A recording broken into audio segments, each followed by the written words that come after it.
Good evening ladies and gentleman. आज मैं आपके साथ एफकेट एग्ज़ाम के बारे में कुछ टिप्स शेयर करना चाहता हूँ, जिससे आप लोग एफकेट को इजीली क्रैक कर सकते हैं और आप इजीली उसमें 200 प्लस स्कोर अचीव कर सकते हैं with minimum efforts and without doing less hard work, but a really smart work which I will say कि मैंने भी किया है 6 बार विदाउट कोचिंग और क्लियर किया है exam her bar. So for going towards our video, first of all, I'll introduce myself. My name is Shumesh, and I have cleared FCAT 6 times, and I am an educator. So this is all about me. So हम start करते हैं। पहले ये देखेंगे कि FCAT में sections कौन कौन से इंपॉर्टेंट हैं। तो इम्पोर्टेंट सेक्शंस जो पेपर में आते हैं वो है मैथमेटिक्स, जिसमें आते हैं 18 क्वेश्चन। फिर आता है current affairs 25 question, then reasoning 32 question and English 25 question. इसमें से जो मोस्ट इम्पॉर्टेंट सेक्शंस हैं मैं जो बता रहा हूँ वो है मैथमेटिक्स, करंट अफेयर्स और रीजनिंग। इंग्लिश में आप अगर थोड़ा बहुत कम भी अटैम्प्ट करते हो तो चल जाता है, बट ये 3 पोर्शन सबसे इम्पोर्टेंट है। चलिए अब सेक्शन वाइज बात करते हैं कि आपको क्या करना चाहिए। ठीक है। सो मैथमेटिक्स जो सेक्शन है उसमें आपका मेनली अर्थमेटिक ही आता है पेपर में, और वो पेपर बहुत ही इजी होता है। अगर आपको फॉर्मूला भी याद है सब इन सब चैप्टर्स के, तो आप इजीली क्वेश्चन सॉल्व कर सकते हो। 18 क्वेश्चन आते हैं, 18 में से 15 क्वेश्चन करने कोई बड़ी बात नहीं है, हर कोई कर सकता है अगर उनको फॉर्मूलाज याद है। तो आप क्या करिए, आप जाइए अपने नोट्स उठाइए जहाँ से भी आपके सोर्सेज हों, वहाँ से इन चैप्टर्स के फॉर्मूला रिवाइज कर लीजिए। जो क्वेश्चंस है वो एसएससी पैटर्न में ही आते हैं और डायरेक्टली फॉर्मूला बेस्ड होते हैं बेसिकली। उनका कोई ज़्यादा उसमें इंटरप्रिटेशन नहीं होता या फिर कोई ज़्यादा नहीं होता। हाँ, कैलकुलेटिव होते हैं, इसलिए 2 घंटे का पेपर है तो आप मैथमेटिक्स को सबसे पहले कीजिए। सो कैलकुलेशन के अलावा उन क्वेश्चन में ज़्यादा कुछ होता नहीं है, तो मैथमेटिक्स के लिए यही आपका सबसे अच्छा स्ट्रेटेजी रहेगी। आप उसको सबसे पहले कीजिए और maximum number of questions attempt कीजिए। देन आते हैं नेक्स्ट क्वेश्चन पे, जीके एंड करंट अफेयर्स। ये सबसे इम्पोर्टेंट इसलिए भी होता है क्योंकि इसमें एक तो पैटर्न फिक्स भी है और क्वेश्चन थोड़े मतलब ऐसे आते हैं कि आपको लगेगा कहीं से भी उठा रखे हैं, लेकिन ऐसा नहीं है क्योंकि इसमें जो क्वेश्चंस आते हैं वो एक सेट पैटर्न में आते हैं। जैसे कि मैं आपको बताऊं, जो जीके का पोर्शन है उसके लिए आप मनोहर पांडे की किताब आती है आर्यन पब्लिकेशन की, 30 रुपये की, जनरल नॉलेज की। आप उसको खरीद लीजिए, अभी भी टाइम है। एक वीक के अंदर आप उस बुक को 3-4 बार पढ़ सकते हो, वो इतनी छोटी बुक है। और उसमें से आपको सिलेक्टिव सेक्शंस पढ़ने हैं। जैसे कि आपको जीके में पहले बताऊँ तो जीके में आपको पढ़ना है हिस्ट्री।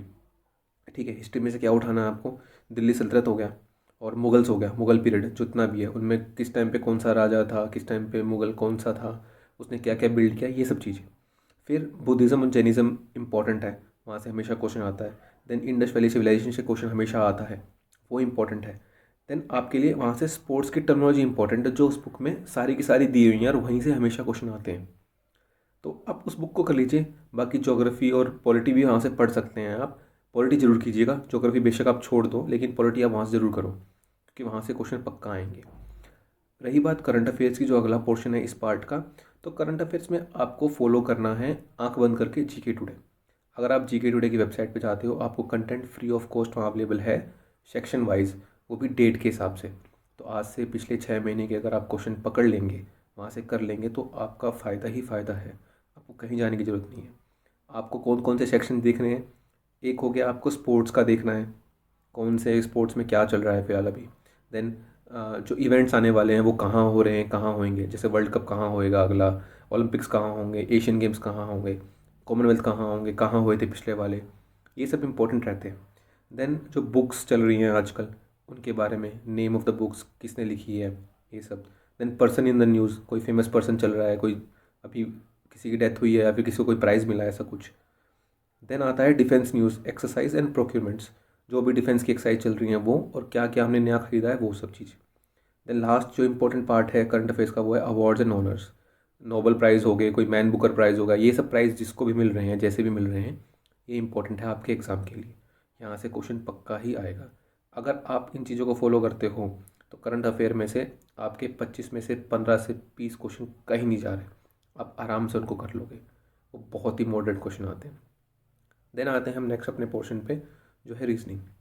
सो रीजनिंग का ऐसा है, रीजनिंग में आपके 30 से 32 क्वेश्चन आएंगे, 32 से ज़्यादा भी आ सकते हैं, 33-34, लेकिन इतना ही रहता है पैटर्न। आप उसमें से 30 क्वेश्चन आराम से कर सकते हो, मैं ये लिख के दे रहा हूँ। क्योंकि इनका जो लेवल है वो बहुत ही ईजी होता है। अगर आपने देखा हो एसएससी का या फिर बैंकिंग का, उनका लेवल बहुत हाई है, बट यहाँ पे उतना लेवल मांगते ही नहीं है। तो क्वेश्चंस जैसे हो गए, सीरीज़ के क्वेश्चन हो गए, वेन डायग्राम हो गया, जंबल वर्ड्स हो गए, ऐसे क्वेश्चन यहाँ पे आते हैं। और एक जो इनका सेट पैटर्न है, हमेशा ही क्वेश्चन वहाँ से आता है जो डॉट इन द पिक्चर है। उसके लिए आप क्या कर सकते हैं, आप एफ कैट की साइट पे जाइए, वहाँ पे प्रीवियस ईयर के पेपर्स होंगे, उनको डाउनलोड कीजिए। अगर आप उनको प्रैक्टिस कर लोगे ना, तो भी आप 30 क्वेश्चन आराम से कर लोगे। और 30 क्वेश्चन करने का मतलब होता है 90 मार्क्स, जो कि कोई आपको नहीं बताएगा।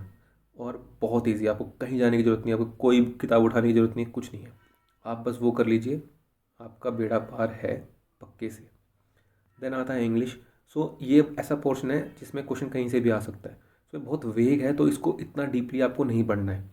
आपकी जो जनरल ग्रामर की नॉलेज है, उससे आपको ग्रामर के सारे क्वेश्चन करने हैं, वो आप कर लोगे, क्योंकि वो कई बार बहुत ईजी आते हैं।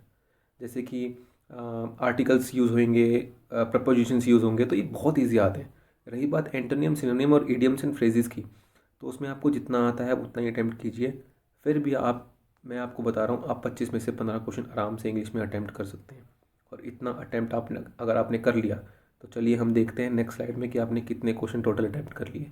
अगर उतने आपने अटैम्प्ट कर लिए और थोड़ा बहुत नेगेटिव मार्किंग भी होती है, तो भी गारंटेड आपके 200 प्लस मार्क्स आ ही रहे हैं। कैसे, देखो। तो अब ये स्कोरिंग कैसे करना है हमें। तो आप मान लीजिए आपने 15 क्वेश्चन किए, 18 में से जो इजीली हो जाते हैं, तो 15 तियाँ 45, 45 मार्क्स यहाँ आ गए। देन आपने 30 क्वेश्चन रीजनिंग के कर लिए, जो कि हो जाएंगे आपसे, कोई घबराने की ज़रूरत नहीं है, आप आराम से कर लोगे। 30 तियाँ 90, 90 मार्क्स आ गए यहाँ से। अब 15 क्वेश्चन आपको जीके में करने हैं, जिसमें कि आपका मोस्टली आपको पोर्शन करंट अफेयर से करना है। करंट अफेयर से कर लिया, और जो मैंने आपको जीके के बारे में बताया, अगर आपने वो पोर्शन भी पढ़ लिया ना, तो आपके 15 क्वेश्चन आराम से हो जाएंगे। 45 मार्क्स वहाँ से आपके आ रहे हैं। देन इंग्लिश है। इंग्लिश में अगर आप जनरल ग्रामर भी आपकी ठीक ठाक है, तो भी आप 15 क्वेश्चन कर लोगे, क्योंकि बहुत ईजी आता है वो पोर्शन।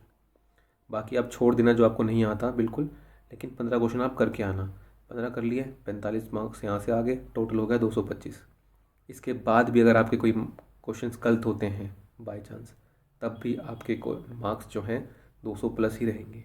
और 200 प्लस मार्क्स आने का मतलब है आपका अच्छा चांस है मेरिट में आने का बाद में, क्योंकि आपको पता है कि एफ कैट की जो मेरिट होती है, उसमें बहुत बंदे मेरिट आउट होते हैं। तो ये स्ट्रेटजी आप फॉलो कीजिए, तो आपके मार्क्स आएंगे। मेरी भी हर बार आए हैं, और मैंने कभी कहीं से कोई कोचिंग नहीं ली। सो आप भी कर सकते हो, मैंने सेल्फ स्टडी की थी, आप भी सेल्फ स्टडी कीजिए। खुद पढ़िए, खुद वेबसाइट पे जाइए, तब जाके आपको वो रिटेन होगा।